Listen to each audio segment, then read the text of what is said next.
Hello friends, monitor academy में आपका स्वागत है। आज की वीडियो में पढ़ने वाले हैं हेमोफिलस। हेमोफिलस हमारा बैक्टीरिया है जो जीनस है। इसका जो स्पीशीज़ है वो इन्फ्लुएंजा है फ्रेंड्स। जो हमारा हेमोफिलस है ये बेसिकली नॉन मोटाइल है और नॉन स्पोरिंग बैक्टीरिया है। ये ग्राम नेगेटिव की कैटेगरी में आता है और कोकोबैसिलस है, ठीक है, और रॉड शेप का भी होता है। Often pleomorphic and sometimes filamentous. They require one or both of two accessory growth factors, example में X and V present in blood. जो इसके ग्रोथ फैक्टर्स होते हैं ये बेसिकली टू टाइप्स के हैं, X एंड V, जो कि ब्लड के अंदर प्रेजेंट होता है। The genus name is drive from Greek word meaning blood loving, ठीक है। तो जो हीमोफिलस जो इसका ग्रीक वर्ड है इसका मतलब होता है ब्लड लविंग।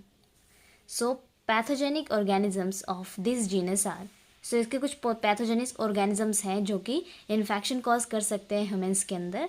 ये हैं Haemophilus influenzae, Haemophilus ducreyi and Haemophilus para influenzae. Friends, ये 3 टाइप्स के हैं हमारे पैथोजेनिक ऑर्गेनिजम्स हैं, ठीक है। हम पढ़ रहे हैं हेमोफिलस इन्फ्लुएंजा। इसकी जो मॉर्फोलॉजी है, ठीक है, it is a slender short non motile and non sporing gram negative rods. It exhibit pleomorphism, ठीक है, ये प्लियोमॉर्फिज्म एग्जिबिट करता है। तो हम कह सकते हैं फ्रेंड्स कि जो हेमोफिलस इन्फ्लुएंजा है इसकी मॉर्फोलॉजी कैसी है। इनके डिफरेंट शेप्स हो सकते हैं, साइजेस हो सकते हैं, जैसे कि हमने पढ़ा अभी कि ये कोकोबैसिलस भी हो सकते हैं और रॉड शेप के भी हो सकते हैं। तो ये एग्जिबिट करते हैं प्लियोमॉर्फिज्म, ठीक है। In sputum sample it usually occurs as a cluster of coccobacillary from and in case of CSF from meningitis cases. Long bacillary filamentous from predominance. क्या है फ्रेंड, जो बेसिकली स्पूटम सैंपल होते हैं इसमें क्लस्टर फॉर्म होता है, ठीक है, ये क्लस्टर फॉर्म में अकर करते हैं एंड कोकोबैसिलस फॉर्म करते हैं। और CSF के केस में जो मेनिंजाइटिस का केस है इसमें लॉन्ग बेसिलरी फिलामेंटस होता है, ठीक है। हर केस में ये जो हमारे हेमोफिलस इन्फ्लुएंजा बैक्टीरिया है इनकी शेप अलग हो जाती है, साइज अलग होती है, ये नहीं कि जो सेम शेप है वही सेम शेप रहेगी। Staining for 5 to 15 minute. This organism is difficult to stain. इस ऑर्गेनिजम्स को स्टेन करना थोड़ा डिफिकल्ट होता है, ठीक है। Staining for 5 to 15 minute with dilute carbon friction से 5 to 15 मिनट के लिए इसको हम डायल्यूट करते हैं एंड देन इसमें मिथिलिन ब्लू, सेटिस्फैक्ट्री रिजल्ट आता है इससे, ठीक है। मिथिलिन ब्लू डालते हैं जिससे सेटिस्फैक्ट्री रिजल्ट आ जाता है। Strain isolated from acute infection are often capsulated. Capsules can be demonstrated by. यहाँ पर क्या है कि स्ट्रेन जो आइसोलेट करते हैं एक्यूट इन्फेक्शन के लिए इसमें कैप्सूल्स भी होते हैं, ठीक है। कैप्सूल को डेमोन्स्ट्रेट करने के लिए हम इंडिया इंक वेट फिल्म करते हैं और क्वेलिंग रिएक्शन करते हैं, ठीक है। क्वेलिंग रिएक्शन होता है, क्वेलिंग रिएक्शन। हम ये देखेंगे कि इसका कल्चरल कैरेक्टरिस्टिक क्या है। तो ये जो 2 चीज़ें हम डेमोन्स्ट्रेट करते हैं किसको, कैप्सूल्स को डेमोन्स्ट्रेट करने के लिए। फ्रेंड्स, हमारा कल्चरल कैरेक्टरिस्टिक क्या है, जो हेमोफिलस इन्फ्लुएंजा है वो फास्टियर ग्रोथ करता है, फास्टियर ग्रोथ रिक्वायरमेंट की उसको जरूरत होती है। Accessory growth of factors known as X and V present in blood are essential for its growth. तो अगर ब्लड के अंदर X and V factors present हैं तो उसको ग्रोथ करने में और ज़्यादा मदद मिल जाती है, ठीक है। इसमें क्या होता है कि X और V फैक्टर्स जब प्रेजेंट होते हैं ब्लड के अंदर तो इसकी जो ग्रोथ एसेसरी है वो इंक्रीज हो जाती है।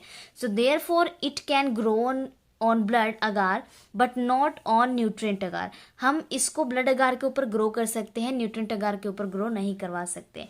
It grows better in aerobic than in anaerobic condition. ये एरोबिक कंडीशन में बहुत अच्छे से ग्रो कर सकते हैं rather than anaerobic condition. Anaerobic condition के अंदर क्या होता है फ्रेंड्स कि CO2 जो कार्बन डाइऑक्साइड है उसकी मात्रा होती है, ठीक है। और जो एरोबिक कंडीशन है वो ऑक्सीजनेटेड कंडीशन है जिसके अंदर ऑक्सीजन प्रेजेंट होता है। ऑक्सीजन के अंदर प्रेजेंट जो हेमोफिलस इन्फ्लुएंजा है वो ऑक्सीजन की प्रेजेंस में ग्रो करता है। Some strains require extra 5 to 10% CO2. The optimum temperature for growth is 35 to 37 degree Celsius.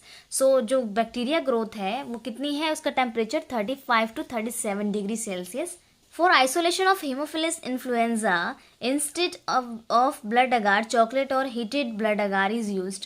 तो क्या है फ्रेंड्स, अगर आप अगार में ब्लड को हीट कर देते हैं, ठीक है, ब्लड के साथ हीट करते हैं तो वो चॉकलेट अगार बन जाता है, ठीक है। तो चॉकलेट अगार के ऊपर हेमोफिलस इन्फ्लुएंजा को आप ग्रो करवा सकते हो। So both X and V factor are found within red blood cells including sheep erythrocytes in sheep blood agar used in clinical laboratories. So basically friends, आप जानते होंगे कि जो ब्लड अगार प्लेट आती है, ठीक है, जो हम बनाते हैं, तो वो जो ब्लड होता है वो बेसिकली शिप ब्लड होता है, ठीक है, शिप ब्लड अगार होता है जिससे वो बनता है। और इस ब्लड के अंदर क्या होता है, जो फैक्टर्स फाउंड होते हैं वो X and V factors found होते हैं। तो sheep blood is also contains NADase activity that slowly hydrolyse V factor. तो इसमें क्या होता है, जो शिप ब्लड होते हैं वो कंटेन करते हैं NADase एक्टिविटी, ठीक है, जो क्या करता है, वी फैक्टर को हाइड्रोलाइज कर देता है। NAD की फुल फॉर्म क्या है फ्रेंड्स, निकोटिनामाइन एडेनाइन डाइन्यूक्लियोटाइड, ठीक है, ये NAD की फुल फॉर्म है। Therefore, ordinary blood agar is not suitable for the growth of Haemophilus influenza.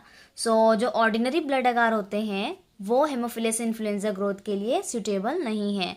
So heating blood agar at 8 to 19 degree Celsius inactivate NADase activity. अब क्या करेंगे, जब आपकी NADase एक्टिविटी कंप्लीट हो जाती है तो उस ब्लड अगार को हीट करेंगे 80 to 90 डिग्री सेल्सियस पे NADase एक्टिविटी को ब्रेक करने के लिए, इनएक्टिव करने के लिए। अब हमारा सेटेलिज्म क्या है, when an organism such as Staphylococcus aureus is streaked across a plate on blood agar on which specimen containing Haemophilus influenza has been inoculated after overnight incubation, the colonies of Haemophilus influenza will be large, ठीक है, large and well developed alongside the streak of Staphylococcus aureus and smaller further away.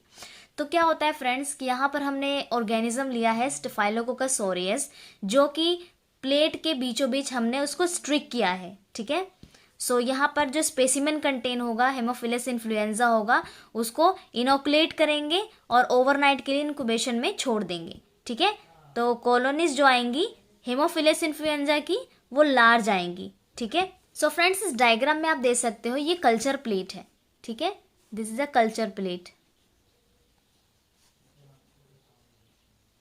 और इसमें जो है ये blood अगार है, और यहाँ पर जो स्ट्रिकिंग की है हमने स्टेफाइलोकोकस ऑरियस की है, और जो साइड की स्ट्रिकिंग की है वो हेमोफिलस इन्फ्लुएंजा की है।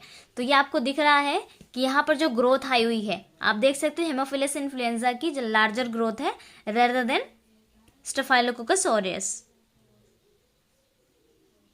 और जैसे जैसे ये ग्रोथ दूर होती जाती है, यहाँ पर जो है हेमोफिलस इन्फ्लुएंजा क्या है, उसकी भी ग्रोथ कम होती जाती है। The lysis erythrocyte in the agar surrounding this Staphylococcus aureus streak provided X factor and staphylococcal cells themselves secrete and V factor during growth phase.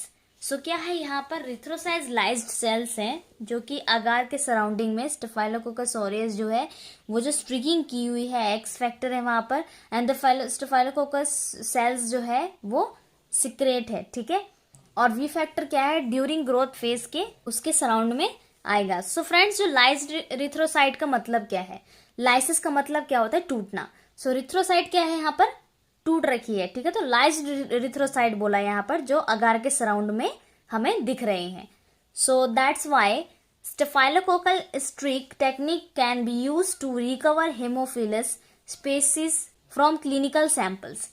So Staphylococcus जो स्ट्रिक होते हैं, टेक्निक होती है, ये यूज करते हैं ताकि जो हेमोफिलस स्पीशीज है, ठीक है, उसको रिकवर करने के लिए from the clinical samples. So on chocolate agar show large round colourless to grey and opaque colonies, no haemolysis. तो चॉकलेट अगार पर जब हम हेमोफिलस इन्फ्लुएंजा को ग्रो करवाते हैं तो ये लार्ज होता है, राउंड शेप का होता है, कलरलेस होती है and grey and opaque colonies होगी और हेमोलाइसिस नहीं होगा। अगर हम बायोकेमिकल टेस्ट की बात करें फ्रेंड्स, तो यहाँ पर ऑक्सीडेज पॉजिटिव होगा, ठीक है। ऑक्सीडेज पॉजिटिव कैसे हो सकता है, क्योंकि ये ऑक्सीजन की प्रेजेंस में ग्रो कर रहा है। कैटालिस पॉजिटिव है, सो रिड्यूस नाइट्रेट टू नाइट्राइट, ये भी पॉजिटिव है। Ferment glucose and galactose but can not ferment sucrose and lactose, and mannitol. तो क्या है फ्रेंड्स, ये ग्लूकोज और गैलेक्टोज फर्मेंट करता है, ठीक है। इंडोल पॉजिटिव है, यूरियस पॉजिटिव है, and ornithine decarboxylase. So ornithine and decarboxylase ये भी पॉजिटिव है। Confirmation test for X and V factor requirements. So X and V factor की कंफर्मेशन भी ज़रूरी है फ्रेंड्स, तो उसके लिए टेस्ट है हमारा डिस्क टेस्ट, ठीक है। सो फर्स्ट ऑफ ऑल ये छोटा सा यहाँ पर पैरा बना हुआ है, आप देख सकते हो। सो फर्स्ट ऑफ ऑल क्या करेंगे, inoculate single suspected colony from chocolate agar into Müller Hinton agar plate. हम एक मूलर हिंटन अगार प्लेट लेंगे, चॉकलेट अगार की जो कॉलोनीज है उस पर, ठीक है। So place commercially available X and V and XV factor disc on strict plate। जो strict plate है उसमें available commercially place करेंगे X and V factor। So incubation plate at 37 degree Celsius in 5 to 10% CO2 atmosphere। So 5 to 10% CO2 atmosphere देंगे हम incubation period के दौरान, ठीक है। 37 डिग्री सेल्सियस टेम्परेचर पे रखेंगे and observe growth around disc. Disc के अराउंड हम हेमोफिलस इन्फ्लुएंजा की ग्रोथ को मेजर करेंगे and will grow around the combined XV disc. XV disc के अराउंड ही हेमोफिलस इन्फ्लुएंजा की ग्रोथ होगी, ठीक है। So friends last one is laboratory diagnosis. So friends Haemophilus जो इन्फ्लुएंजा है उसकी लेबोरेटरी डायग्नोसिस किस तरीके से कर सकते हैं। So Haemophilus influenzae can be detected in CSF, blood, throat swab and sputum, pus, aspirates from joints, middle ear और sinus etcetera. So in such cases blood culture should always be done. So laboratory में हम ये सारी चीज़ें perform कर सकते हैं, हम स्पूटम के थ्रू, CSF के थ्रू, ब्लड के थ्रू, अगर ब्लड में हमें एक्स एंड वी फैक्टर मिलते हैं तो उसके थ्रू, ब्लड कल्चर के थ्रू हम पता लगा सकते हैं कि हेमोफिलस इन्फ्लुएंजा कॉजेज है या नहीं, या फिर उसके कोई अदर जीनस या स्पीशीज है, ठीक है। सो फ्रेंड्स अदर स्पीशीज भी हो सकती हैं, क्योंकि जो हेमोफिलस इन्फ्लुएंजा के हमने 3 स्पीशीज अभी डिस्कस किए हैं इस वीडियो में, ठीक है। तो फ्रेंड्स हमारा जो हेमोफिलस है यहीं पे फिनिश होता है। इसके रिगार्डिंग कोई क्वेश्चन है तो आप कमेंट बॉक्स में पूछ सकते हैं फ्रेंड्स। सो वीडियो अच्छी लगी तो लाइक कीजिएगा, फ्रेंड्स को शेयर करना मत भूलिएगा, चैनल को सब्सक्राइब करें फ्रेंड्स, ठीक है। मिलते हैं नेक्स्ट वीडियो में, थैंक यू सो मच।